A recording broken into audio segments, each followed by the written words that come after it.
مسلمانوں 1703 یہ تاریخ یاد کر لیجئے کہ ہماری اور آپ کی تاریخ قربانی کی صرف 1947 کی نہیں ہے، 1803 کی نہیں ہے، 1931 کی نہیں ہے.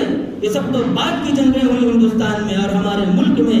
ہمارے اور آباء و اجداد نے، ہمارے اور آپ کے باپ دادا نے، ہمارے خاندانوں نے، ہمارے مسلمانوں نے 200 سال تک لگاتار اس ملک میں قربانیاں دی ہیں اور اپنے خون کے نذرانے پیش کیے ہیں.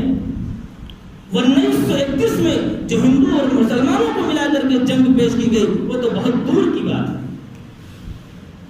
اس ملک میں ہمارے اور آپ کے خون پہ بہے ہوئے ہیں ساری زمین پر، اور آج ہمیں اور آپ کو اس ملک سے نکالنے کی کون سی پالیسی بنائی جا رہی ہے، ہمارے اور آپ کے خلاف کون سی سازشیں بنائی جا رہی ہیں. ہم اور آپ اسی وقت سمجھ سکتے ہیں جب ہمارے اندر وہ طاقت ہوگی اور ہم اپنی آباء و اجداد کی تاریخ کو پڑھیں گے. اگر ہم نے اس کو بھلا دیا تو یہ سن لیجیے کان کھول کر کے، کبھی بھی ہم آگے نہیں بڑھ سکتے. ہم لوگ کبھی بھی پروگریس نہیں کر سکتے جب تک ہم اسٹڈی نہیں کریں گے اپنی ہسٹری. اس کو سمجھ لیا جائے. اگر ہم آگے بڑھنا چاہتے ہیں تو سب سے پہلے ہمیں اپنی قربانیوں کو یاد کرنا پڑے گا. اسی ہندوستان میں آپ سوچ لیجئے کہ ہندوستان کا کوئی خطہ ایسا نہیں ہے جہاں مسلمانوں نے، علماء اکرام نے اپنے خون کے نقوش نہ چھوڑ دیے ہوں.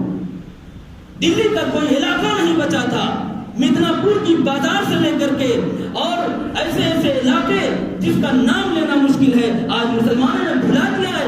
کوئی جگہ ایسی نہیں بچی تھی، کوئی درخت ایسا نہیں بچا تھا کہ جہاں پر مسلمانوں کی اور علماء اکرام کی گردنوں کو کاٹ کر کے لٹکا نہ دیا گیا. اور آج اسی مسلمانوں کو کرایہ دار کہا جا رہا ہے. مسلمانوں، ہم اور آپ تو اس ملک کے حصے دار ہیں. ہم اور آپ کیوں اتنا ہوپلیس ہو رہے ہیں کہ ہم کرایہ دار بن کے یہاں پر رہ رہے ہیں؟ یہ ملک ہمارا ہے. کسی کی ہمت کیسے ہے کہ کوئی ہمیں اور آپ کو راکسی